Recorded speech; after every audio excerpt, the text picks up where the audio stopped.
And now, the Lowe Post. Welcome to the Lowe Post podcast, where I'm about to inflict on my old boss, Bill Simmons, one of my 2014 Grantland.com fantasies, which is stealing your idea of redraftables, but for a draft I always wanted to redraft with you, which is one of my all-time favorite ones, the 2009 draft of Blake Griffin and Steph Curry and James Harden. So, Mr. Simmons, how are you doing? Well, you know, when I did that piece in 2014 and I tried to redraft everything, Blake Griffin was the first pick 5 years later in the redraft, and now he is not the first pick because Steph Curry and James Harden were also in this draft. How this draft has evolved over the last 10 years, you're right. Your instincts were correct. This is the best one to do probably out of all of them. Well, and it has also one of the all-time sort of earth-shattering, league-altering mistake picks at number 2 with Hasheem Thabeet, who clearly, we're going to redraft the top 14. Spoiler alert, Hasheem Thabeet is not going to make the top 14. And he went to Memphis, which frees Oklahoma City to take Harden and blah, blah, blah, all the way from there. You know, it's not quite Darko level because those Pistons were so good in 2003 when they had a chance to not draft Darko and draft, Melo or somebody instead. But it's a pretty big, matzo ball hanging out there. You know what's interesting though? So normally that would probably be the biggest storyline in a draft, right? And in this draft, it's probably like 4th. But what's interesting about Thabeet, we should just talk about it now and get it over with. It was terrible as it was happening. If you go through every other pick that became a bust and you look back at how people actually felt about it in the moment, all the busts were at least there was 20% defensible. Like even Darko, everyone had talked about, oh my God, his workouts are amazing. They don't necessarily need a perimeter. Like you could make the case. With Thabeet, there was no case. It was the only thing I can really compare it to is when the Clippers took Olowokandi, where it's just like, don't do this. This is bad. Take someone else. This is a mistake. And then when they actually took him, everyone was like, wow. I mean, I went back and I read the draft diary I did. In the moment, it was like, this is a disaster. I can't believe they did this. So you're right and wrong. Number one, you were on it. Like, I reread your draft diary and you were like, this is indefensible. This is a stupid pick. I can't believe how stupid these teams are. Thabeet is a stiff. I read some of the draft grades the day after draft grades, and most of them were like, Thabeet's probably going to be pretty solid. Like, that's a defensible pick for Memphis. Harden, terrible. there was a lot of skepticism about Harden at number 3, which we can talk about when we get there. Yeah. But I had some skepticism. But it's not as if if Memphis passes on him, I'm not sure Thabeet falls any further than Oklahoma City, and he's not like going to fall out of the top 5. Like he was pretty, and I did more preparation for this than usual because I love this draft so much. I talked to a lot of people who were, let's say, in and around the league in 2009. I was like, what did people see in Thabeet? Because I was just sort of dabbling in NBA coverage at that time. I wasn't like really into it. I wasn't full time. And I kept hearing kind of like what Hibbert ended up becoming, but with a little more athleticism. And then you also heard like, but he just didn't have any idea what was going on in the game. And I'm like, well, that's kind of a red flag for me. Like, doesn't have any idea what's going on in the game. It's kind of a red flag. Well, the other thing is eye test, he fails. He's an F-. If you saw him in person, you just need to watch him run for 2 minutes and be like, oh, that guy's never going to be an NBA player. I think it's funny they thought he was more athletic than Hibbert. I think Hibbert, as it turned out, was way more athletic than Thabeet. He just ran like somebody who was towing a speedboat behind him. And so here's the other thing. This is where it completely falls apart for Memphis. And Chris Wallace has done a good job over the years of basically any mistake that's ever happened, it was somebody else's fault. The Pau Gasol trade, which happens February 2008, and is completely indefensible. In the moment, it was indefensible. After it happened, it was indefensible because they didn't shop him. But then the defense belatedly became, well, we got Marc Gasol and we knew he was going to be really good. And we knew he was a winner. So if you knew Marc Gasol was really good, then why 14 months later did you take Thabeet? Why'd you do it? Why the 2 orders, Colonel Jessup? You knew Marc Gasol was going to be this stud center, but then you took another stud center at number 2. If you knew Gasol was going to be good, even by June 2009, take somebody who would complement Gasol. Take a perimeter guy. So I just think Memphis is full of these are indefensible moves. Not to mention they traded Kevin Love the previous year. Yeah, the Love-Mayo exchange did not work out for them. And I'm glad you brought that up because I looked back and I was like, okay, let me see where Memphis was when they made this decision. And Gasol had already been there for a year and was a good rookie. I think it was 11-5 as a rookie. He was clearly going to be a good player. It wasn't like he was putting up 2 points and 2 rebounds in garbage time. And Conley was a slow burn development guy. You didn't know exactly what he was going to be. Obviously, we know what he became. And to think of Conley, Gasol, and they end up stealing Zach Randolph after this draft because the Clippers needed to get rid of him because they drafted Blake Griffin. And you throw a 2-guard who's good on that team, better than what they ended up having. That's a fun team. The $64,000 question, which is a reference only old people like us will get, is if they take Harden at number 2, who is Oklahoma City taking? I don't know the answer to that question. I can tell you that they were linked heavily to Rubio. In rumors, linked heavily to Rubio and linked heavily to Thabit. And if you look at, it's really interesting to go back and read the Rubio stuff because people are like, well, Russ isn't a point guard, so they need a true point guard. Rubio would be the perfect fit there. Rubio, Russ, Durant is a great fit. And then but nobody knew Russ was going to be Russ yet after his rookie year. We knew he was going to be an awesome energy guy and maybe a good starter. I don't think anybody saw All NBA yet. And the pure point guard thing was definitely a question. And this idea that Durant needed or would, there was already fear of Durant leaving Oklahoma City by that point. It was already talked about. And this idea that if they got someone who was pass first and could set him up, that would really please Durant was in the ether. The Thabit one, and again, I have no idea who Oklahoma City would have picked. I'm not trying to pretend like I do. But if you just look at their track record around that time, of all the places they tried to reach to find the sort of classic big banging rim protecting center to round out their lineup from Tyson Chandler to Kendrick Perkins and on, it wouldn't be surprising if that had ended up being their pick. That's all I'm saying. So my counter to that is I think Sam Presti realized he won the lottery literally and figuratively with Durant. And all the choices he made after that were who complements Kevin Durant, this guy who is going to be this franchise-defining guy for us. That's how you end up with Westbrook.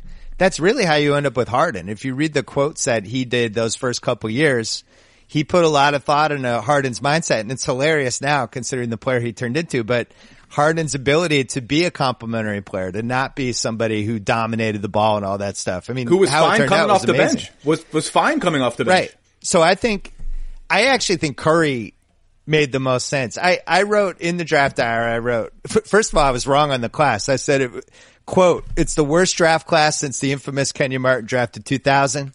If I had to bet my life on any 2009 prospect becoming a top 3 player in a championship team, I'd bet on Blake Griffin, Ricky Rubio, and Stephen Curry. I was incredibly high on Rubio, and I think it's important for us to point out the only reason he wasn't a guaranteed top 3 pick was because nobody knew if he was coming over or not. People didn't want to wait the 2 years. And now if you think about it, it's actually brilliant to take a guy who might not come over for 2 years because you can tank again. It's like a retank. So the pick Memphis should have taken is Rubio and just waited for him or used him as a trade asset. I always felt like they took Thabit because they kind of couldn't figure out what to do. And it was like, and they just took a center and it's a disaster. There were also rumors to that point, and this is, I can't really confirm that any of these are completely true, but there were rumors that Memphis, because maybe they didn't know what to do, was trying to trade down from number 2. And one of the rumors that you kept coming up when I was reading the old clips was trying to engage Minnesota, who had 5 and 6, in a deal that would have moved Minnesota up to 2 because Minnesota was so hot on Rubio and worried that Rubio wasn't going to slip all the way to them. So to your point about Rubio, was he going to come over? His buyout was onerous in Spain. It was going to cost a lot of money.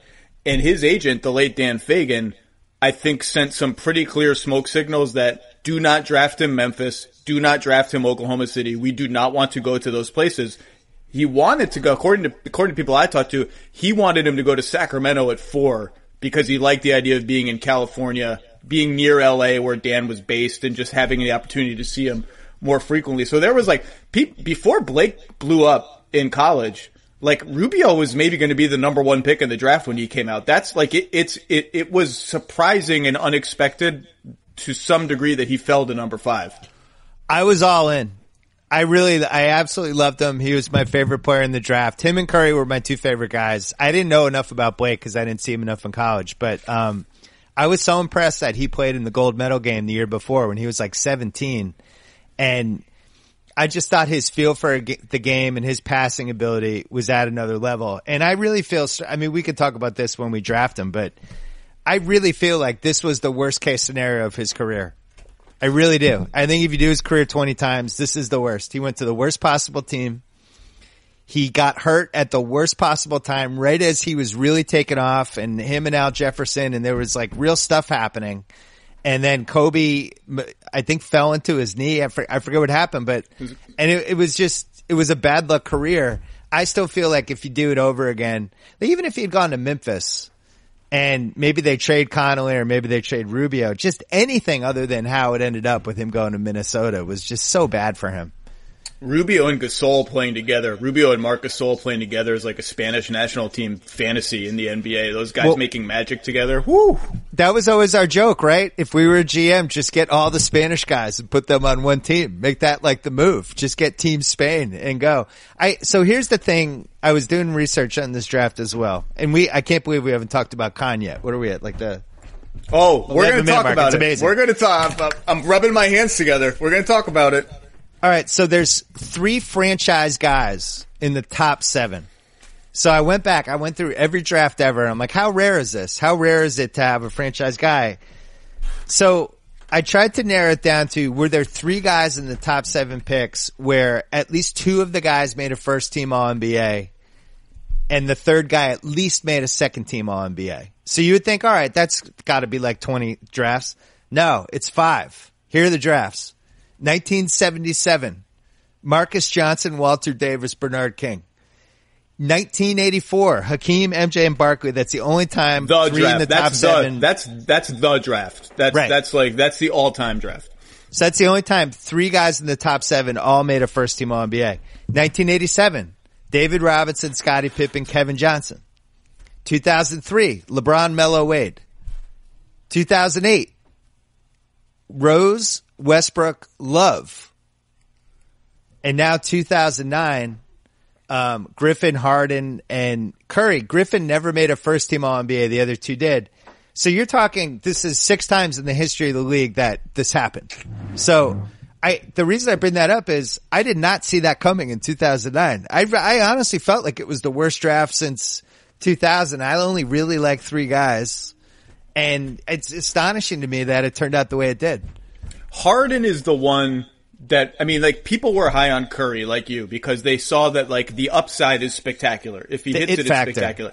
Blake was Blake. Harden is the one, like, Oklahoma City kind of got trashed for that pick. Like, Harden is the one that people did not see coming, even as, like, a really, really good complementary player, let alone now what he has become. I gave you the number 1 pick in this redraft. I actually think Harden has a case to be picked number 1. I don't think you will pick him, but I think there's a case to be made that he should be picked number 1. I don't know that I would make it either. But Harden was a shocker, although I did hear an interesting thing from some people in the league, that Harden was not on anyone's radar at all his freshman year. Really, not like a high-level radar.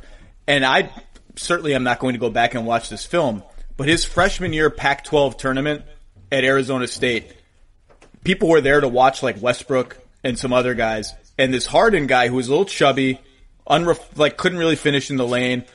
Whatever he did, there were some GMs in the stands who were like, ooh, that guy's pretty good. To the point that there was some noise that I've been told about since, that like people are like, if we could get this guy in the draft this year, he'll slip out of the lottery. We might be able to steal him at like 20 or 25 or so. So whatever he did in that Pac-12 tournament as a freshman was eventful. But he's the one I was surprised going back. Oklahoma City got panned for that pick. It was a reach. It was surprising. It was that's interesting.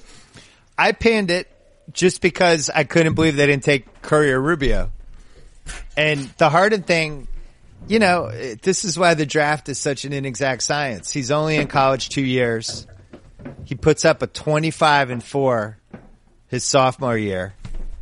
Gets to the free throw line. This should have been a red flag for us. 270 times in 35 games. But that's a good sign, right? All right, a shooting guard that can get into the paint that much. But the word on him was like, kind of fades in and out of games.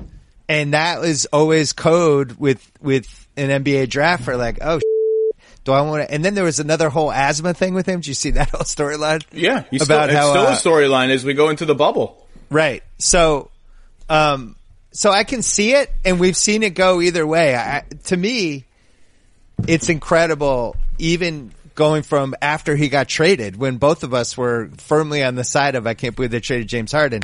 None of us saw what he became, that he would become one of the hardest workers in the league and work so hard on his game and his footwork and things like that. There were no signs of that in college. I even remember when I did TV with Doug Collins, the second year I was on Countdown, and he, for some reason, had a lot of intel with that Arizona State team, and just, he had seen him play a few times, and he was just like, nobody knew this was coming. But that's why the draft is the draft, right? You're assessing a 19-year-old kid and trying to figure out what he's going to be like as a human being when he's 28, and people missed it. Speaking of which, let's get into the redraft, because my top 14, my lottery. Wait, hold on. No, we can't do it yet. Okay. We got to do the con. We just got to go through con. Let's just get it over with. We have to. So this is. Can I read you his resume? Because it was in my draft diary. It was a very funny. It made me chuckle when I read your draft diary. So for the people listening at home, Portland, Oregonian, 84 to 89, NBA sports writer. NBC Sports, 90 to 95, consultant, NBA Showtime. Sure. Proskauer Rose, LLP, 93 to 95, associate. Then I put it as a joke, Four Seasons Hotel Orlando, 95, valet. Indiana Pacers, 95 to 04. GM, 98 to 02. That's a long stint in Indiana. Right. MLB, 03-04, Oregon Stadium campaign. And then NBDL 05 to 09, founder, Southwest Basketball. And it suddenly ended up running the Minnesota Timberwolves and was super arrogant about it. And for somebody like me who loves basketball and is writing it, it was like this guy fell out of the sky for me. It was amazing. You even had like Khan from Star Trek as a joke, and and he's trying to act like he's Mr. Smarty Pants. Then he makes a good trade. He trades Mike Miller and Randy Foye for the number 5 pick. He basically steals that from the Wizards. So now it's like, holy shit, he could get Curry and Rubio as this is dropping. And then it happens. Let's just pause for a second. The last redraft we did on your podcast was, I believe, 2001. And we talked about the Celtics trading away rookie Joe Johnson for Rodney Rogers and Tony Delk. And what an insane overreach of a win now trade that was, even though all the Celtics fans were excited about it because it had been so long since they were deep in the playoffs. The Wizards trading the number 5 pick in this draft for Randy Foye and Mike Miller on expiring contracts, coming off a 19 or 15, I can't remember win season because everybody got hurt. The Wizards are the all-time record holders for most times prematurely declaring that they have a big 3 on their team. So, like, this big 3 was Gilbert Arenas, Caron Butler, and Anton Jamison. And I'm sorry, that's not a big 3. That's like a nice trio of players. It is not a big 3. I don't believe Gilbert they ever was hurt too. Yeah, Gilbert was always hurt. Caron got hurt a couple times. I don't think they ever won more than 45 games in a season with their quote-unquote big 3. Flash forward, in 2009, the young kids are coming. Blatch is on their team. Nick Young's on their team. And remember, Leonsis wrote a blog post in like 2012 or something announcing the new big 3 has arrived in Washington. And it was John Wall, Jordan Crawford, and Andre Blatch. Do you know what happens if you Google that post now? Oh my God. What happened? You know what it's gone. He took it down. It's too embarrassing for Ted Leonsis. He removed it. He vaporized it from the internet. Oh Not man, a big I wish 3. I could do that Not with a some big of my 3. pieces. That's unbelievable. TedsTake.com. You can't find it. The Miller Foye trade is a fireable offense because for 2 reasons. One, it's just a terrible trade. And 2, when you think about, like, teams were pretty active because I remember, I knew Steve Kerr pretty well at that point. And he was really trying to move in, and he's talked about it since. He was really trying to move into the top 7 to get a chance at Curry. He thought Curry had a chance to be a transformative player. The irony is he ends up with him. But they're shopping, number 13 or 14, whatever one they had, with Stoudemire, basically to everybody. So if you're the Wizards, you could have potentially had Amari Stoudemire and 14 for 5, which Even if Amari's an expiring contract, I'd still rather have that than Mike Miller and Randy Foye. It's just all of it's so perplexing. So then Kahn, we don't know what's going to happen. We're feeling him out. Takes Rubio at 5, which was smart. That was the right pick. Good job. And then with 6, you just assume it's going to be Curry, right? And then that or not a point guard, or somebody else. And then, and then the other crew. So it was one of the biggest ups in draft history at the time. And then the next pick is Golden State, who literally wins the lottery because Steph Curry falls to them. And then you have the poor Knicks at number 8 who are a pick away with this guy who would have transformed basketball for them. All of it is a documentary. So I'll just tell the David Kahn story now to get it out of the way. Do it. So you were merciless with David Kahn and not undeservedly so, although as you point out, he made a good trade. Did he make the Kevin Love OJ Mayo trade? No, he wasn't there yet. He wasn't there yet. That was McHale. He made a good trade to get number 5. And then he made a good trade in this, an okay trade later in this draft. They draft Ty Lawson, another freaking point guard at 18, and trade him to Denver for a future first. That's okay, fine, they got something. A couple years later, flash forward, I'm at a Board of Governors meeting in New York. I'm working for Grantland.com, starting to get to know people in the league. David Kahn is there because Glenn Taylor, the owner of the Wolves at the time, is the chairman of the NBA Board of Governors and must appear at all these press conferences. And so I say, you know what? I've never met David Kahn before. I'm going to go up and introduce myself, say hello. And I said, I approach him afterwards around a conference table. I say, hey, I'm sorry to bother you. You know me. I'm sort of like, the first time I meet someone, I'm a little meek about it. Sorry to bother you. I'm Zach Lowe. I work at Grantland. I just want to put, a name to a face. It's nice to meet you. Without missing a beat, he shakes my hand, looks me in the eye and says, tell your boss he's a f***hole. And I honestly, I looked at him and I was like, I kind of respect that. Like I can't. And and then he walked away. And it was just like, okay, I have respect for the directness of that social interaction. I don't know if it was, if I'm quoting him exactly. Was definitely involved. I made the F-bomb, maybe me embellishing, but I like that anyway. Remember, I had him on a podcast eventually. Did you really? Yeah, I had him on, but I think it was before you had that interaction with him. What's funny about some of these GMs is they blame people like us for making fun of them for making career-ending transactions. It's like, it's not my fault to point out that you took Johnny Flynn instead of Steph Curry.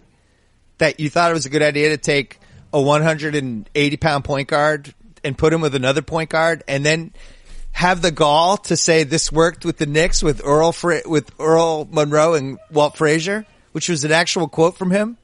Well, we saw it in the 70s with Frazier and Monroe. It's like, you have Johnny Flynn? This is not Frazier and Monroe? What are you talking about? And then, he revealed himself afterwards. But I'll tell you, for me, I look back at the 2000s for what I was trying to do, at least partially with my column, and it was just a godsend of terrible executives all through the line. It's really an incredible – I mean, I did the Atrocious GM Summit that time, but every time I thought, the well's going to dry up, it would be like, here comes David Kahn. The well is now driven up. Oh, Billy King's going to get hired by the Nets. This is great. Like, it just never ended. It was awesome. I did find a David Kahn quote about how he also liked Thabit and thought Thabit would have been a good fit for them. Can you imagine if Thabit slips to 5 and Minnesota ends up with Thabit and Flynn as a 1-2 punch? Woo! Unbelievable. It's too bad because you look at their team. They had Kevin Love and Al Jefferson, both assets. They had Ricky Rubio, asset. They had a pick that could have been Steph Curry. And you could have just put all of those guys on the same team for 2 years, and it would have been weird. It wouldn't have won a title, but it would have been something. And like you said, Rubio, his rookie year, was starting to surge and find it. And like the magic that everybody saw in him was beginning to translate. He's a great fit with Kevin Love. Like there was something happening there when he tore his ACL.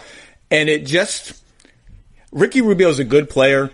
I think he helps your team generally, but he just hasn't become it in the NBA the way that we thought. It just kind of never reached the level that we thought. And maybe it's just the simplest explanation is the jump shot stagnated and that's all it is. But there is a magic to his game still, but it just never quite translated the same way.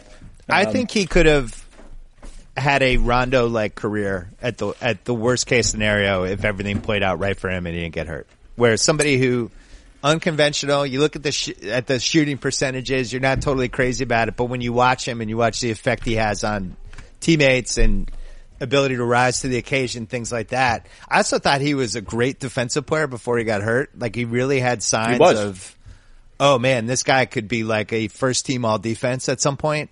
And I just don't feel like he was ever the same. So it's too bad. Anyway, let's pour one out for Ricky. I know I put him on an all-defense team at one point on one of my awards ballots, maybe 3 or 4 years ago now. I think he's still pretty good, but he's lost half a step for sure. All right, let's redraft. I gave you the number 1 pick in the draft. So Team Sim, because I'm nice. I'm a nice person. Also, I get to be the Oklahoma City and just foist the tough decision onto you, and I get to make the easy decision. So who's your first pick?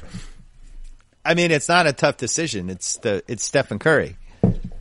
I get somebody who is a back-to-back MVP. I get somebody who's made 3 first teams, 2 second teams, and a third team. I get the greatest shooter of all time. I get somebody who is basically a 50-40-90 guy for his entire career, who has a chance for 25,000 points and 4,000 made threes. And most important, I get a culture guy. And I think there's been a handful of guys in the history of the league that you could just build your team around and it was going to be okay. And he's this generation's Duncan, where it's like the best possible teammate. The fact that the Warriors situation with KD didn't really fall apart until midway through year 3, to me is almost a credit to the culture they had there to begin with, because it should have fallen apart in year 2 and it didn't. I also think he's somebody that going forward, I don't know how many years he's going to play. I think there's going to be a really interesting second piece of his career post-prime when he's still going to be awesome, just in a different way. A little like where Ray Allen was probably from 2009 on, but a better version of that. And I look at Harden just going forward. It's pretty even. Curry's had more success. Harden has the playoff thing that we talked about on my Book of Basketball pod pretty extensively, that he just has not come through in the playoffs in a real way. And I'm not sure how his game ages with the kind of physicality he's endured with all the time, all the hits. I just wonder what that looks like. So for me, it was actually a pretty easy decision. So you wouldn't have taken Curry first? No, Team Lowe is going to take Steph Curry first, and Harden. So I will now take James Harden second. I think that's the easiest decision on the board for the whole draft. Here's the argument for Harden. As the bigger, stronger, more accomplished one-on-one player, he is a little bit less dependent on his teammates to be the number 1 option of an elite NBA offense. He is teammate independent. He is just, you stick James Harden at the top of the arc with nobody near him except his defender, and you have a top 5 offense in the NBA right away. He's been more durable than Steph. Steph had all the ankle issues early on, although you look at Steph's games played, it's just one season. It's 26 pretty games impressive. In his third season. It's, other than that, it's 80, 74, 78, 78, 80, 79. It's just that one season. And so that's, and obviously Harden's numbers are now more prolific because he's played more minutes and stuff. Obviously I think that gets at the idea that Harden is probably a little better than Steph at raising the floor, of your team, but Steph, because of his shooting and his willingness to play off the ball, is a better mesh with 1 to 2 to 3 other really good NBA players than Harden is. Like, Harden diminishes the value a little bit of another star next to him because everyone just stands around. I mean, Russ has disproved that a little bit this season, but Curry is the good team ceiling raiser and Harden is the bad team floor raiser. And I think if you're trying to build a championship, you probably want the ceiling raiser guy a little bit more than the floor raiser guy. But I thought there was a case for Harden. I wouldn't have taken him, but that's the case. I'm going to nudge back a little bit. Nudge. Curry over a 3-year stretch, just regular season, was 207 and 39. And this was only Durant for the last year of that.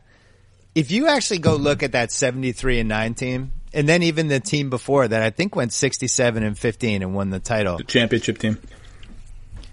It's not like that team was like the 86 Celtics. You know, they had Clay, who's really good, who's a possible Hall of Famer. They had Draymond, who's really good, who kind of came into his own that 2015 season. They had Iguodala, but everything revolved around Curry. And, this is a Russillo point that I think is really good. Just like he's the wide receiver that opens up the offense for everybody else. Like you just put him on one side and the field opens up. That's what I'm saying about his ability to the truly greatest players, the best of the best of the best, amplify other great players completely. And Steph is one of those think guys. That skill translates to, even if he had a weaker supporting cast, I still think that's a valuable skill because... You know what? I think you might be right, because even if you look at the finals last year against Toronto, by the time that finals is over, it's like Steph and Andre who can't and won't shoot, and Kevon Looney, and like just dudes who are not good in the NBA, other than Andre who's very good. And like they're kind of hanging in games because their entire offense is Steph just runs around and draws three people. And when he draws three people, Kevon Looney can finish with one dribble because nobody's near him. I think you may be nudging me a little bit on that. So the 47 win team in 2013, their second best guy was David Lee. Fourth best guy just by scoring was Jarrett Jack. They had a really young Harrison Barnes. And that was a team that, they took 2 games off the Spurs during a really great Spurs run. And then that 2014 team, which Mark Jackson is the head coach, by the way, that team won 51 games. So I don't know. I see what you mean though. Like you could put Harden with just a bunch of crap and he could probably still get to like 45 and 37. I'm not sure you could say that with Steph, but I think once you get, I don't know. I continue to think Steph is the most underrated guy of the last 15 years, even with other players. He's the one guy that it just seems like even the other players like, he's good. He's not that good. It's just bizarre to me. Well, anyway. and the, another feather in the cap of that argument is that the original death lineup, which is Steph, Clay, Harrison Barnes, Andre Iguodala, and Draymond Green, was just as good, if not a little bit better by the numbers than that same lineup with Durant and Harrison Barnes' place, just because it became so good that it reached essentially the ceiling of what any 5-man lineup can do in the NBA with Harrison Barnes instead of Kevin Durant. Like Kevin Durant it was not possible for that lineup to get any better. And Steph is obviously the driving force of it. So I also had Steph 1, Harden 2. The third pick goes to you. It's pretty much a no-brainer, right? One last thing on Steph and Harden. Because we talked about Rubio. It was the worst case scenario if you played it 20 times. I think Steph going to Golden State is the best case scenario. Because he had all these ankle issues that in the wrong hands I think could have changed the course of his career. And he's talked about that. Harden goes to Oklahoma City in his formative years. And he's with 2 guys who are better than him who work their f***ing asses off every day. And he's around that work ethic for the first 3-4 years of his career. If he goes to Sacramento and he's just learning from like all the schmucks on that team, does he have the same career? Like, I don't think so. I think that's stuff people don't think about when they think about where somebody was drafted. Like, we're doing this redraft, right? The number 1 pick was owned by the Clippers. If Steph Curry goes to the Clippers, owned by Donald Sterling, and is having ankle issues, I just don't think his career's the same. James Harden could have gone number 2 to Memphis, but now he's playing with like, I don't know, a young Mike Conley, and does his career play out the same way? I don't know. So I think it played out really well for him. And I think the same thing goes for Blake Griffin here, who I'm taking at number 3. He goes and sadly gets hurt. The Clipper curse strikes him immediately. But then, he does have Baron Davis his rookie year, who is a nice point guard to play with. And then Chris Paul shows up the following year. And I gotta say, his career stats are really impressive. I thought his career was impressive in the moment, but you think like 3 second-team All-NBAs, 2 third teams. They were a legit contender at least a couple of those years. In 14 and 15 combined, the last 2 years we worked together, he played 25 playoff games. He was 25, 10, and 5. Those are like real historic. If you're talking about forwards, like how many forwards in history have averaged 25, 10, and 5 2 straight years? Not many. For his career, he's 21 and 9. He's almost 50% field goal. The rub for him is 11 seasons, 622 games. But I look at it like, I think in the 2015 playoffs, I thought he was the 3rd best player in the league. Going like by round 2 of that playoffs, and we talked about it on, I think, my podcast right before I left ESPN. I thought he'd become the third best player in the league. He wasn't in All NBA that year. He was third team, but I just thought at the end of it, it's like, if I'm picking a team to try to win the title, he's third on my list. So, he had a good career. That hurts. Had a good career. I think we have to use had. I don't, he's had too many surgeries at this point. I don't see a scenario where he's an All NBA guy again. Well, he's become kind of a tragic figure for me in the NBA lexicon, just because the Clippers all of a sudden this hot team again, right? And everyone kind of agrees that this construction of Kawhi Leonard and Paul George is kind of a smoother, more ready-made championship contender. It feels kind of tougher and easier to fit than the CP, Blake, DeAndre teams that were really, really good, as you said. I mean, really good. All-time meltdowns in both 2014 against the Thunder and 2015 against the Rockets. All-time. But the Rockets one remains inexplicable to me. But Blake is patient zero of the Clippers. None of it happens without Blake. None of it. And maybe it was easy because they just lucked into the number 1 pick and this and that, but that team was super fun in Blake's rookie year without CP. That Eric Gordon, Blake Griffin pick and roll was like, that was people remember because it's only 10 years ago, but like Blake Griffin, I think Blake Griffin kind of put League Pass on the map as a thing that you needed to have in your house. I was going to say, I think he put Twitter on the map in a lot of ways. Like, you needed to watch Blake Griffin every single night because he was going to go for a dunk that was going to humiliate somebody so badly and be so powerful that you could not miss a Clippers game. And that was a fun team. And the reason they get Chris Paul is because of Blake Griffin. Chris Paul then turns it, and then David they win. Stern. They win. That's fair. Fair. Then they win, and the image of the franchise begins to change a little bit.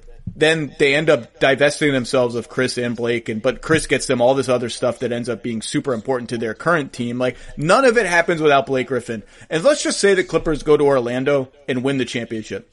Or they win it next year. Or they win it at some point. I hope that they somehow not pay tribute, but just like the story of that, if it happens, Blake Griffin is still a character in that story. And he's going to be forgotten as a character in that story because none of it happens if they don't draft Blake Griffin. I had the Clippers season tickets for 6-7 years and almost given them up a couple times. And then when he got hurt after they drafted him and he missed his whole rookie year, it was one of those, this is one of the worst investments I've ever made. When he came back, he was so exciting. I was like going out of my way to go to Clipper games.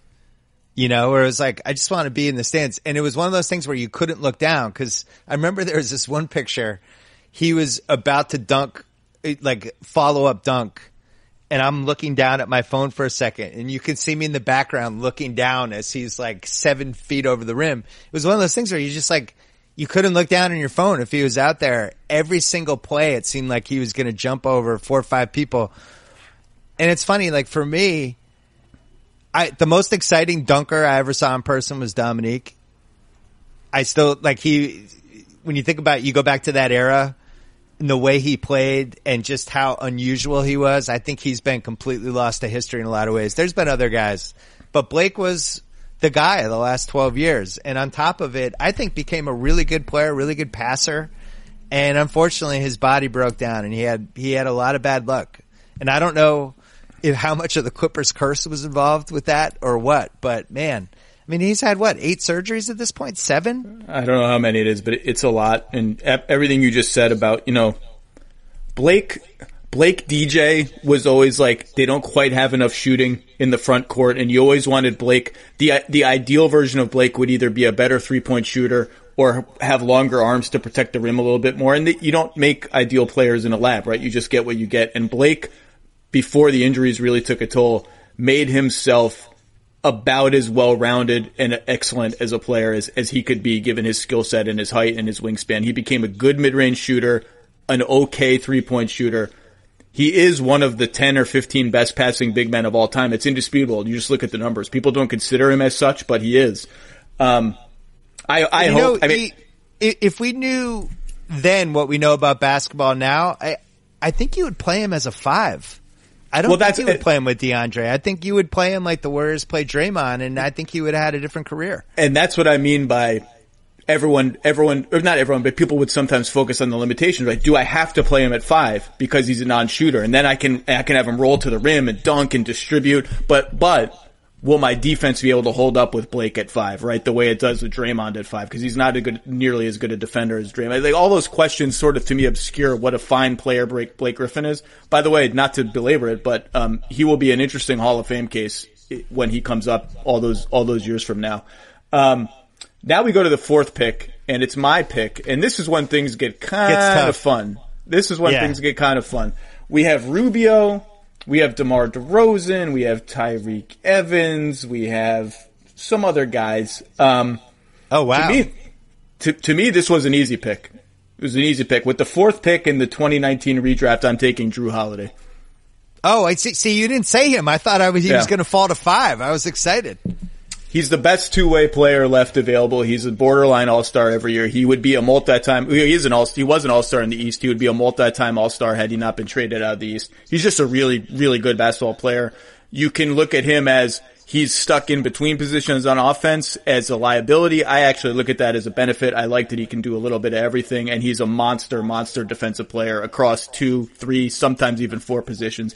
To me, I'd rather have him than DeMar DeRozan 10 times out of 10, even though DeMar is probably the more decorated player in terms of all NBA and all-star appearances.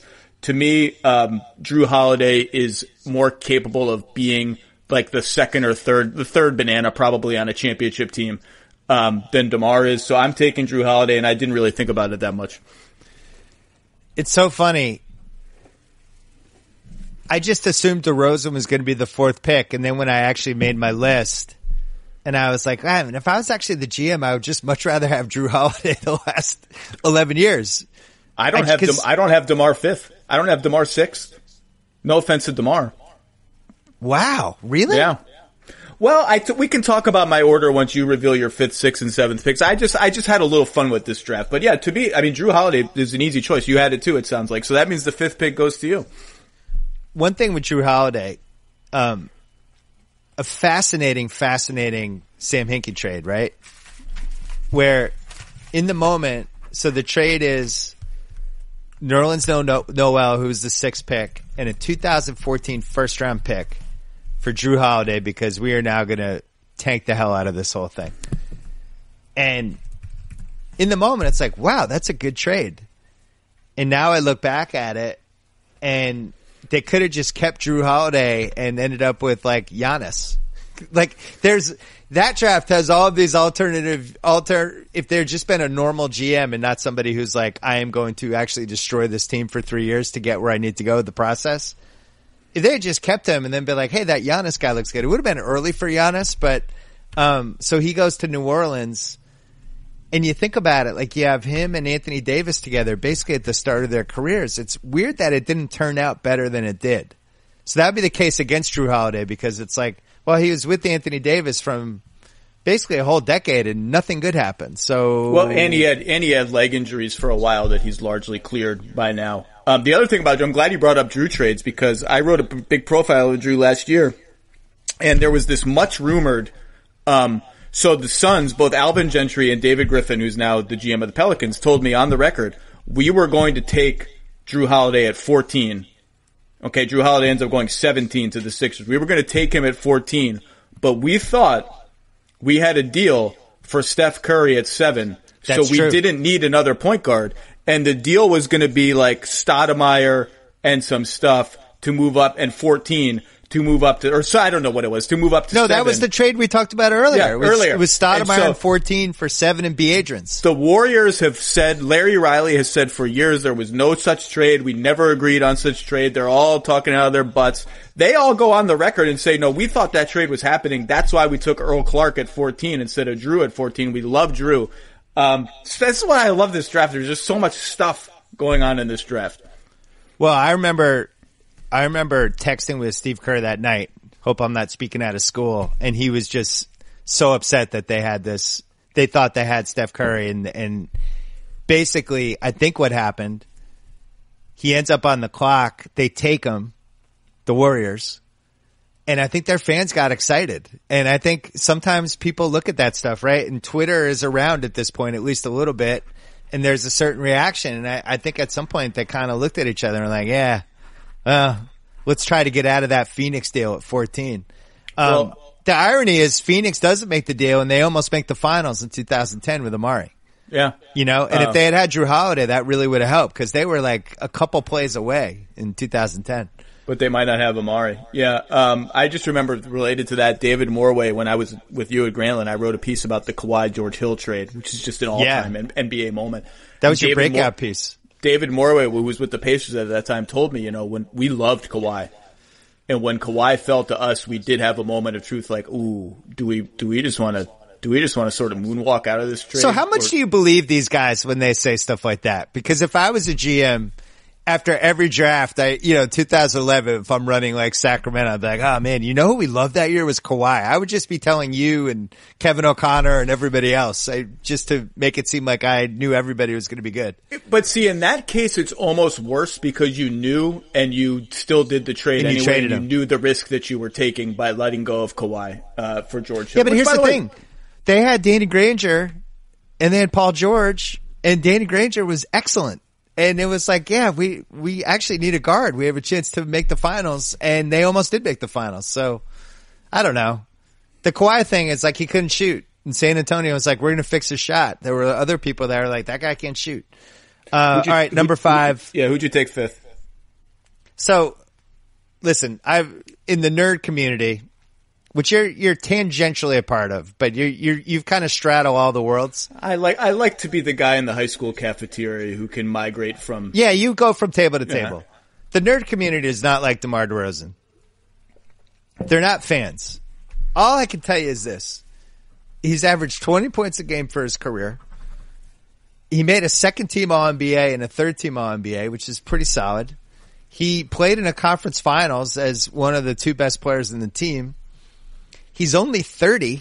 He was kind of quietly having, even though I know the Spurs weren't doing that well and I know all the advanced stats don't really love him or whatever, but he was shooting 53% this year for the Spurs.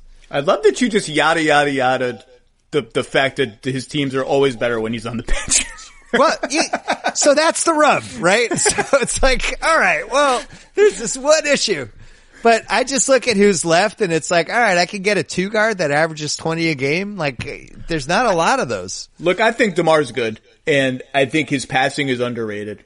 His defense has been so bad and his absolute refusal to even try shooting threes, with the exception of like half a season in Toronto when the Raptors basically berated him into trying to shoot threes, is just, there's just a ceiling on that. But I don't mind the pick. Can I tell you who my 5 and 6 were? 'Cause you're going to laugh at me. I just want to tell you, I wasn't taking Jeff Teague. Oh God, no way. The Wesley Matthews now, like I just going through, it's like, well, at least DeMar DeRozan is a 20-point a game scorer. Like we're just at the point of the draft where I'm going glass half full on some of these guys. So you're going to laugh at my number 5 and number 6 picks, because we might as well do both of those now. Well, do number 6 because you can take number 5 at number 6. So I took Rubio. Well, I'll just give you my order. I took Rubio. I would take Rubio now then. Would be my pick now in this draft is Ricky Rubio. That's who I almost took at 5. We'll just continue. So Rubio over DeMar, based on their NBA resumes, is not really defensible. I do these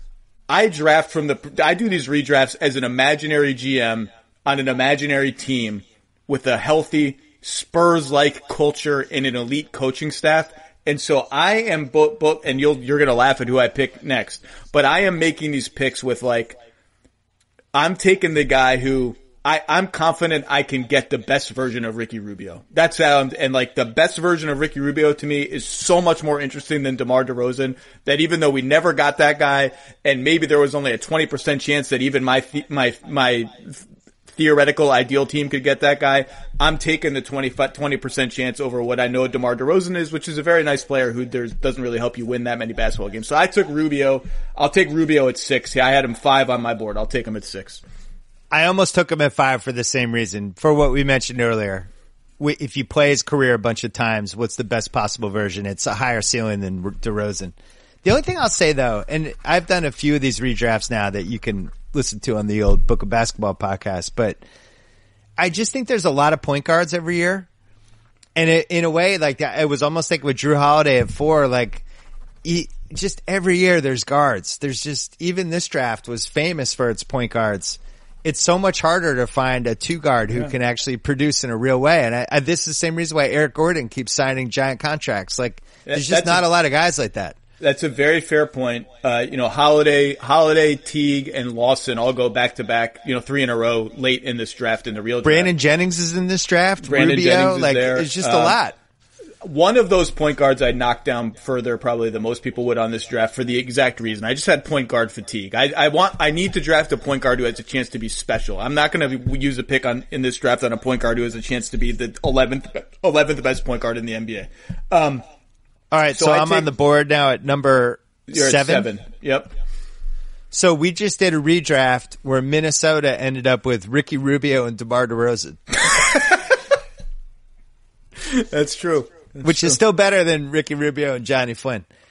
Number 7. Now, I need a ruling. Is Joe Ingles eligible in this draft? Yes, I have Joe Ingles on my board. Joe Ingles was an undrafted free agent. I texted Joe to see, is it ridiculous, like you were technically eligible in 2009?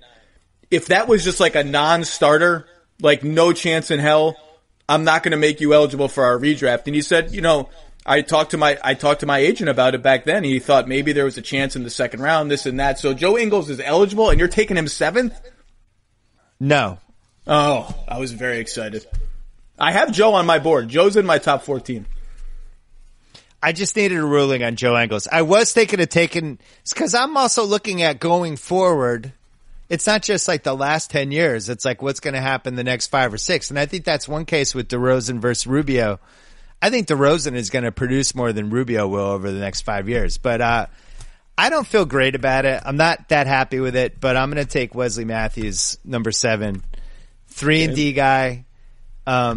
We've seen him produce for good teams, at least somewhat. And, I do think if we're talking about, oh, man, if that hadn't happened, blank. He had a really serious injury. And if we're saying like we have a chance to maybe get the best possible version of this guy and he doesn't blow out his Achilles and athletically I don't feel like was ever totally the same after that. But, you look at like, in Portland, 2014, he's 16.5 a game, 39% from 3. Same thing the next year. He's basically a 40% 3-point shooter, volume, like a perfect 3-and-D guy. I just know he's going to play for whatever team I have. So I think he's the best guy at 7. I had him 9th on my board. I like that pick.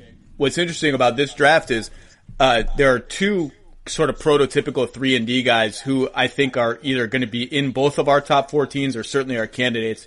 One was undrafted. That's Wes Matthews. You just picked him 7th. The other is Danny Green, who was drafted by the Cavs and then waived. He'll be coming. I had Wes above Danny Green because as an offensive player, I think Danny Green was at his peak and is better defensively than Wes, but it was close. Offensively, Wes was more prolific and could actually get you a bucket in the post if you tried to hide your point guard on him. Peak Wes Matthews could get you a bucket in the post, do a little bit more off the dribble. Not much, but a little bit more. So I had Wes 9th. I like that pick. That gives me the 8th pick. With the 8th pick, you're going to laugh at me. I am going to take a guy who I had actually 6th on my board. And remember what I said. I had him above DeRozan. Remember what I said. If I'm taking a point guard, I'm taking a guy who has a shot that if I get the peak version of him in my culture, control his, get his off-court behavior Don't fixed, do it. You know who I'm taking. Don't do it. With the 8th pick on the draft, Please. I'm taking Ty Lawson. I had him 6th on my board. Because Ty Lawson was an absolute freak athlete. And if you look at his peak in Denver, there's like a 17-9 with 36% from 3. So here's what's happening. I'm getting Ty Lawson. I got the fastest guy in the draft. You can't deal with this guy end to end at all. Rugged on defense when he tries. He's built like a fire hydrant. I am getting his off-court behavior in order because remember, he's had some off-court issues. Good luck with that. Oh no, our culture is healthy. We got a really great culture. We're gonna get him in shape and we're gonna say, dude, stop being so hesitant on pull-up threes. You're a good enough three-point shooter. We're going to train that part of your game. We're going to make you a dangerous pull-up three-point shooter. And I'm getting an all-star in Ty Lawson on my team. So I'm taking him over Tyreek Evans, over Jeff Teague, over Joe Ingles, even over DeMar DeRozan in this theoretical draft because I'm just crazy in love with the peak, unrealized version of Ty Lawson. 2013 Nuggets, we were working together. 57-25. Coach George Karl, GM Masai Ujiri. But that's a weird, it has to be in the running for weirdest team that's ever won 57 or more games. Iguodala, Lawson, Gallinari, Fareed, Andre Miller, Wilson Chandler, Corey Brewer, JaVale, Evan Fournier, and a little Mozgov. Well, Gallo gets hurt at the end of that season and Fareed tweaks his ankle or something and they get rolled in the first round by Golden State. So here's my thing with Ty Lawson. I see your points. Incredibly fast. Really enjoyed him. Just let me have it. Just say, have fun with Ty Lawson. I just think 20 out of 20 times the career plays out the same. Not in my culture. I don't think it matters. I don't think it matters what team he goes to. If you're going to have issues, you're going to have issues. Remember when the Rockets traded for him, traded a first-round pick, and somehow convinced him to make the last year of his contract non-guaranteed so that they could waive him if it went wrong, and spoiler alert, it went wrong? That was unbelievable. I'm happy with my Ty Lawson pick. I defend it. By the way, I have a life comes at you fast reminder in my house at all times. Here's what it is. 2015, so like not that long ago. Yeah. All-Stars in New York. You know these teams sent trinkets sometimes to promote their players for All-Star. I get a package in the mail one day from the Denver Nuggets. Oh, what's this? Package from the Nuggets. That's interesting. Open it up. It's a mug. The mug says using. I thought you were going to say it was a mug shot. No, it's a mug. In using the I Love New York decoration you see on shirts everywhere and stuff. Instead of I Love NY, it says I Love Ty. I Heart TY. As a promotion to get him to the All-Star game in New York. So in 2015, Ty Lawson was so good that the Nuggets could promote him for an All-Star game and it was like not unreasonable for them to do so. And like 2 years later, his NBA career was over. That's how fast it can happen. Well, the other thing with him, if you fast forward him 5 years with the kind of speed he had with less big men and a more wide open game, he would have been even better. But I am standing by my Ty Lawson pick. You cannot dissuade me from it. But you now have the 9th pick in the draft. Yeah, I do, don't I? I'm just so unhappy with so many of the choices.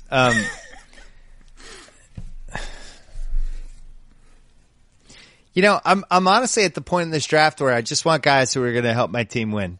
Okay. I don't want to roll the dice with Tyreek Evans. I don't think I can win with Tyreek. You're going to take someone I really want, I think. I can feel it. I just always appreciated Taj Gibson. Wow. Yeah. And I'm just looking at like what's left on the board. And what I can just like guys who could actually help me win a playoff game. And Taj Gibson had a really nice run there for a while as somebody who in a playoff series, he could be one of your 6 or 7 guys. He was an excellent defensive player. He was physical. He could kind of play a couple different positions. And I just always liked him. I think he had a good career. The Bulls fans are fond of him. And I really wanted to take Danny Green, and his career stats are just not impressive. They're just not. And I think if he doesn't win the lottery and go to the Spurs and he's just on some random team, I don't even think we're talking about him in the top 14. So, and I'm not taking Jeff Teague, and I'm not taking Tyreek Evans. So I love how just displeased you are with these names. I'm not taking them. I had Taj Gibson 14th on my board, so I had him in the lottery. I agree. There's just nothing not to like about the guy. He's tough as hell. He's a great teammate. Every team that gets him loves him. And at his peak was quite a good player, for the Bulls. Well, the other thing is we're talking about, I just don't need more mediocre point guards or half decent point guards. At least Taj Gibson, those are guys that he's a good version of a guy that we know succeeds, right? That little undersized forward, but he's fucking tough. He's a great teammate. You can put him in a playoff game. He'll respond. and he's just not going to hurt you. I think he's on the higher end of that. We did a draft a couple ones ago with Big Baby Davis where I took him in the top 14 because I was like, you know what? For a couple years there, you could play him in the playoffs. He could actually produce. He was physical. He knew what he was. I like guys who know who they were. And what I didn't want to do is take Jeff Teague. So this is a tough podcast for Jeff Teague. Well, someone is going to take him eventually, I think, and it will likely be me. It sounds like I wanted Taj Gibson in my draft at some point because I just like what he is as a player.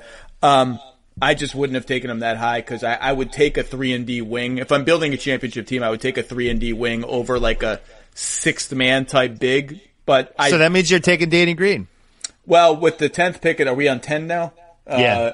With the 10th pick in the draft, I'm going to just do the thing that uncreative GMs do. I'm just going by my board. I'm not going to pivot. I'm going by my board. Highest player left on the board is Tyreek Evans at 10. Oh no! I had him at 8.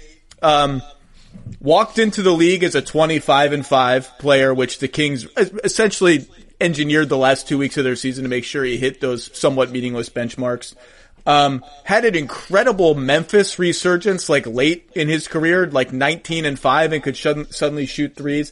I just think this is a talent play. You mentioned like, I just am tired of these 6'1" point guards who put a very hard ceiling on my team. So in that sense, we all know what the problems are. The jump shot was up and down. He's out of the league right now due to a drug suspension. As a talent play, rugged, tall, lead ball handler who can see over some defenses. There's something kind of modern about that player. And again, the version of him who gets more comfortable shooting threes earlier in his career and all of that is a really interesting player. So as a talent play, I'm taking Tyreek at 10th. I actually had him at 8th on my board. As much as there's some nose holding, it's a talent play. Probably my least favorite type of player. Is he even on your board? Just a ball hog. You just use as a ball hog to you. He's going to get his stats and my team's not going to win. I would just so rather not have a guy like that. You know, it's like if he's on your team, then you have to run plays for him. Now other guys aren't getting plays. He's just good enough to have to play him 34 minutes a game. But if you're playing him 34 minutes a game, where are you? And didn't seem like he was that fun to play with. Checkered career, to put it mildly. And everybody just seemed very, very willing to give up on him and move him around. And I mean, was any player in this draft in more trade rumors over the last 10 years than Tyreek Evans? He's been in a lot of trade rumors. And it's funny, Danny Ainge. So you and Danny Ainge always kind of see things eye to eye draft wise. Danny Ainge was always enamored by him. He always liked him. He was always trying to figure out how to get him. And just not my cup of tea. You'd be changing your tune if Danny Ainge got him. No, I really wouldn't. All right, I'm going more guys who can help me win a playoff game. You're at 11, the pick number 11, I believe, right now.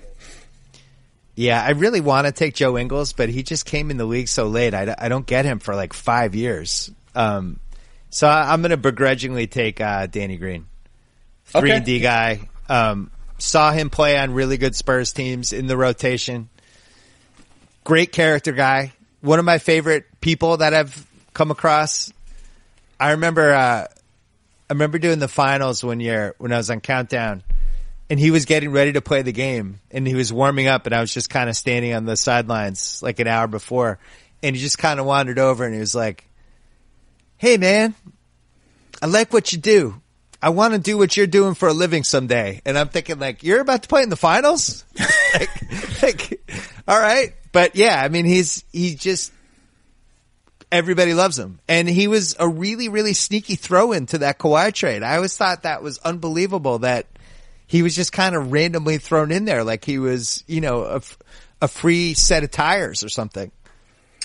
I'm a big Danny Green fan. He was the next guy up on my board. I had him 10th. I was going to take him with the 10th pick. He's just a good basketball player. He made himself a good basketball player. You can win championships with Danny Green as your 5th starter, which is that's high praise. He's easy to play with. Great defensive player. Still borderline all defense. I think he slipped a little bit, but, well, he also has a bizarre basketball reference page. Cause why? First of all, drafted by Cleveland In 2009, the year that they still had LeBron. 46th pick in the draft. He plays for Cleveland 20 games rookie year, 2 points a game. He plays 8 games for San Antonio in 2011. And then all of a sudden becomes like a rotation guy for them. And, his points per game, all that stuff weren't great. But then if you look at his playoffs per game, 2013, 21 playoff games, 31.9 minutes, 48% from 3, 5.4 threes a game. This is in the playoffs, 11 points a game. For those 2 years two iconic, those 2 Spurs teams were really great. Really could have won both years, obviously. He plays 44 playoff games, 5 threes a game, 48% from 3. So it's this 3-and-D performance that is like the highest possible end you could ever get from somebody who just plays out of his ass. There were rumblings. We were both at those finals MVP. were absolute ball that they used to. Here's his 3-point line from the 2013 finals, which they eventually lose. The Ray Allen shot happens in Game 6. Game 1, 4 of 9. Game 2, 5 of 5. Game 3, 7 of 9. Game 4, 3 of 5. Game 5, 6 of 10. Now he falls off in the last 2 games, but that is a ridiculous first 5 games of 3-point shooting in the finals. And he was taking some hand almost in his face off the catch kind of. There wasn't all just stand still, nothing threes like that. There were rumblings that he was going to get finals MVP that year if they won. And they really needed it because they were the first contender that really figured out the spacing thing. I was watching the 2011 finals the other day, which is just a bizarre finals, and Miami's playing Joel Anthony in crunch time and like that. And the Spurs were the team that were what if we spread the floor, move the ball around, and started shooting all these threes? And other teams were figuring it out at the same time, but he was the fact that he could shoot threes really helped them because Kawhi was ironically the one guy who still wasn't really a threat, but everybody else on the team could shoot. And, I don't know, he was just great. And I think those Spurs teams, you go back and you watch, LeBron gets a free pass with some of this final stuff. He had a better team in 2011. They lost. And if you look at 2014, his team versus the Spurs team, just watch those games and the players, it's an even matchup and they got their asses kicked. They got killed those last 3 games. Remember, each game was a 20-point blowout. Game 3, Game 4, and Game 5. It's weird to me how the LeBron 8 straight finals thing gets remembered now, like he was playing with a bunch of schmucks.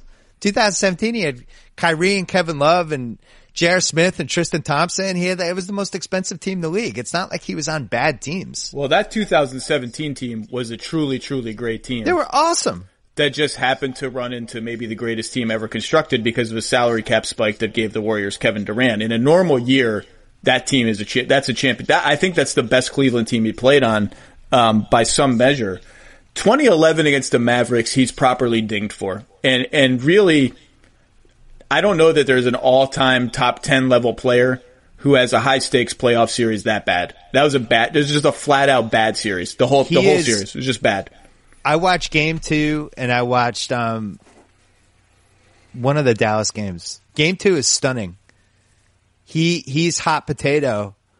And what's really startling about that series is how incredible Dwayne Wade was. I think Dwayne Wade was actually the best player in the league in 2011. And I don't know if he should have won the MVP, but when you watch that game, he's the best player in the league. He's the guy that Kobe was right before Kobe starts to slip that year. But watch Wade in that series. He's unstoppable. He has, I think, 40 in Game 2. And then they just start double teaming him and basically letting anyone else try to beat him. But I think LeBron escapes with 2010 and 2011 in a really bizarre way. Because in both of those cases, he lost series where I think he had a better team. I think the 2010 Cavs were better than the 2010 Celtics. And they had a 2-1 lead in the series, and they got blown out in the last 3. Can we fly through the last 3 picks? Because there's a team that's not going to come up that I want to spend 5 minutes on. I'm on pick number 12. I don't want to do this, but he's number 1 on my board, so I'll take Jeff Teague at 12. And it's funny, I drew the point guard line at Lawson, Holiday, Rubio, and then a drop off to Teague, even though Teague made an all-star team. I just feel like there was no universe in which Jeff Teague was ever going to be special. And there are some universes in which Rubio and Ty Lawson are more special, at least, than Jeff Teague. But Jeff Teague was a good player, so I'll happily take him at 12. That leaves you 13. And you're going to take, this is going to hurt me so much, your pick. Can I push back on Jeff Teague? He doesn't need anyone to put, he's been pushed enough. Are we sure he was a good player? Yeah, he's a good player. Was he a league average point guard? Even if he made an all-star team when all the Hawks made it, I'd have to go back and look. Like, you're probably right that he was still something like the 10th or 9th best point guard in basketball that year, but that's a good player. Like, for the 11th or 12th pick in the draft where we are, or where he was actually picked, that's a good outcome. His career stats, 12.6 points, 5.8 assists. 45, 36, 84 percentage splits. He just leaves you cold. I get it. That's why he's this low on my board. He just leaves you cold. You never had the sense that Jeff Teague was like ready to seize the game. Was like ready to just take the game and make it his own. He was just sort of happy to exist in the game. Well, I'm delighted you took him because I wasn't going to take him. I know you. And with the 13th pick, you are. Well, you know who I'm taking? It's going to hurt me so much. I can feel it coming. It's going to hurt me. Well, obviously you have a texting relationship with him. This isn't going to hurt me so much then. Joe Ingles. Because I know I get the last couple years when I think he was a genuinely valuable, unique weapon. And now I also get the next few years where he's going to remain a genuinely unique, valuable weapon with the way basketball is played now. Beloved teammate by all accounts. I don't know what took him so long to make the splash that he made. But I would rather have 5 to 8 years of him than anyone else on this board.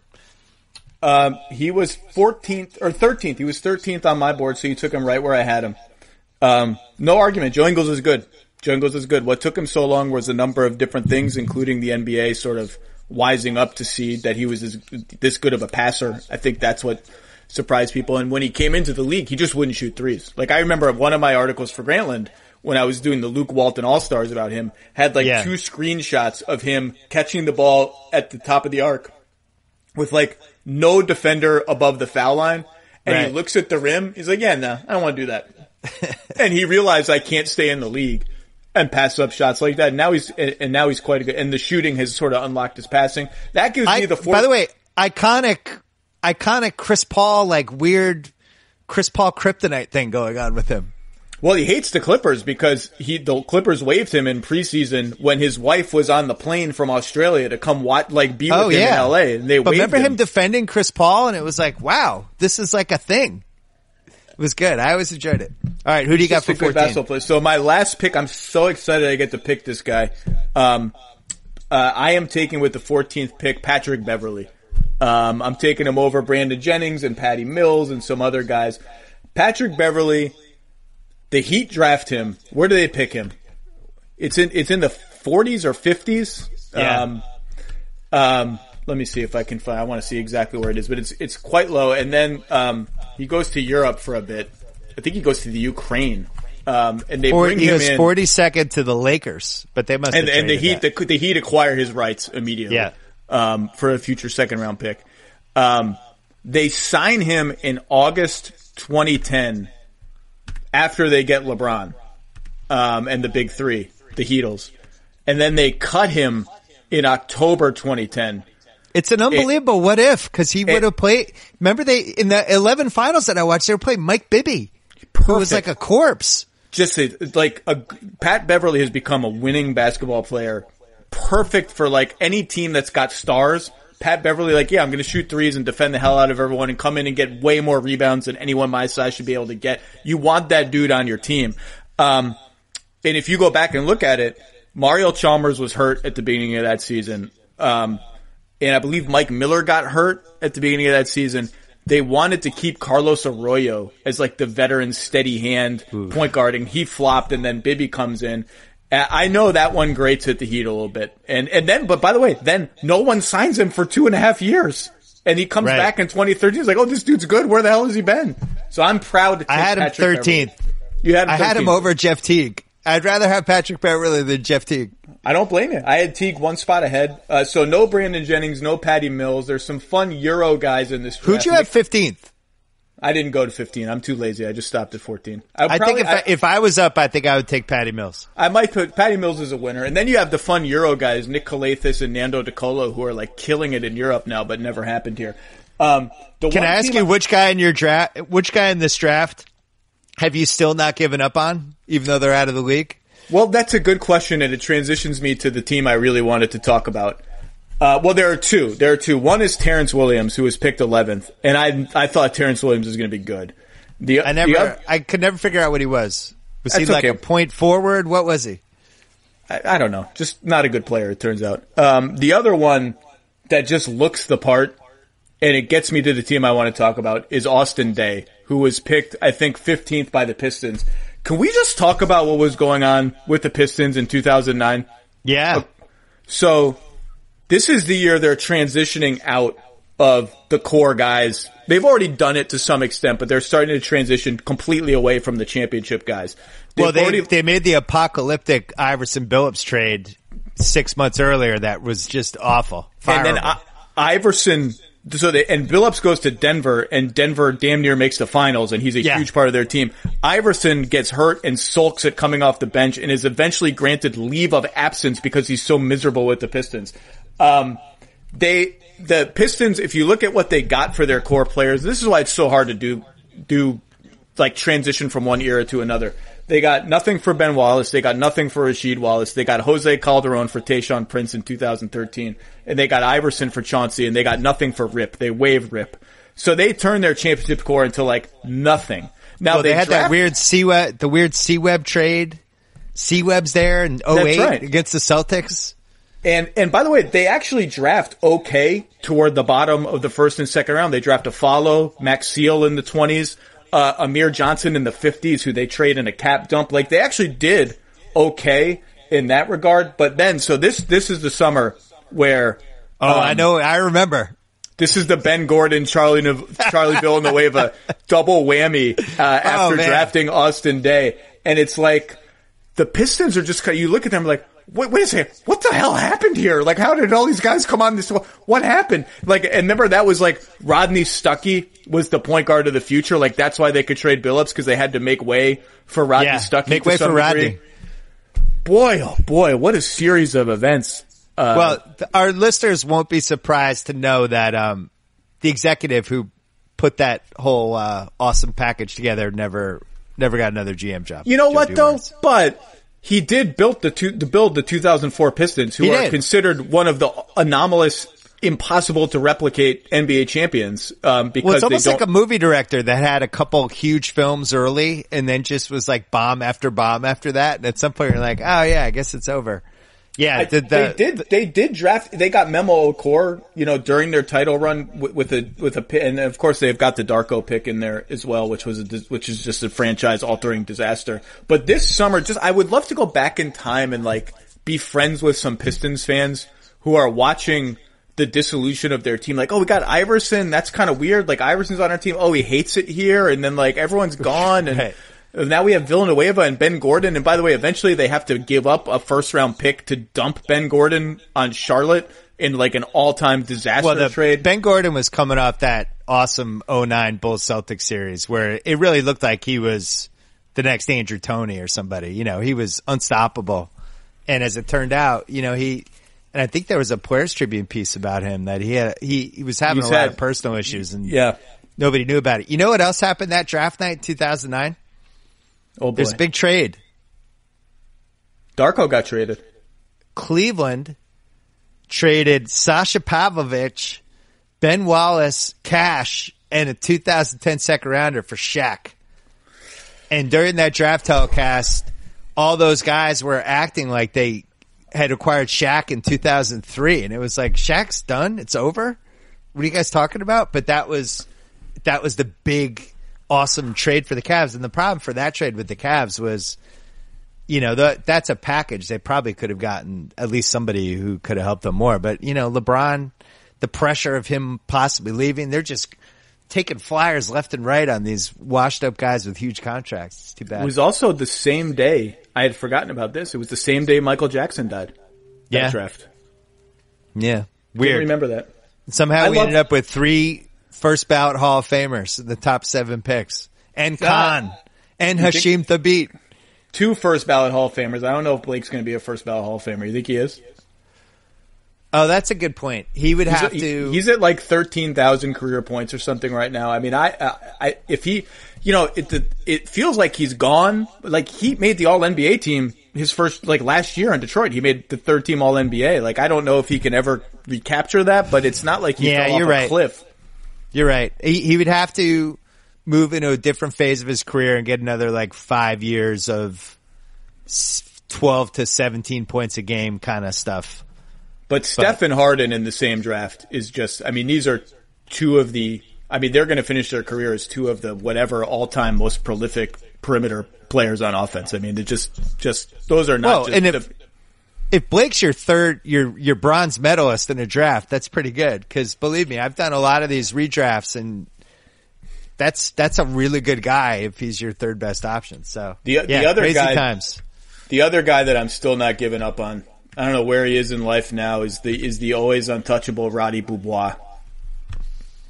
Well, I'll tell you who never gave up on him was Dallas, because they literally never gave up on him, and he was untouchable for 5 years. I have my guy that I never gave up on, and I can't believe it. Even now, I don't even know if he's still in the league, but I thought Jody Meeks was gonna like be this guy who was just in rotations, going 2 for 5 from 3 in playoff games for about 8 years, and it never happened. And I don't know why. But there are some fun names in the second round. Him and Chase Budinger, who injuries derailed, Jerebko, DeJuan Blair, Sam Young, the greatest pump fake in NBA history, Sergio Llull, who's awesome in Europe and never came here. Might be captain of the never came over All-Stars. That's a fun draft. I'm so glad we did this draft. This is a great, we're gonna have to do it again in like 10 years. This is such a great draft. Khan! Sergio Lowe is Daryl's, the girl he was in love with in college who still torments him at the reunion, but they've never made out. That's basically just every year Sergio Lowe just bats his eyelashes at him and then stays in Europe for another year. Now he's got to be over 30, right? He's got to be like 32, 33. As far as I know, he's still quite good. All right, you're a busy man. You've got a whole empire to oversee there. Thank you for lending me the redraftables for one that I've always wanted to do. I enjoyed the hell out of this, and stay safe, stay healthy. Best of the Simmons family, and I hope I'll see you at an NBA game before like 2022. Is that fair? I would love to see you at an NBA game in the next 2 years. Let's hope that happens. Thanks for having me. It was good to see you. Bill Simmons, everyone.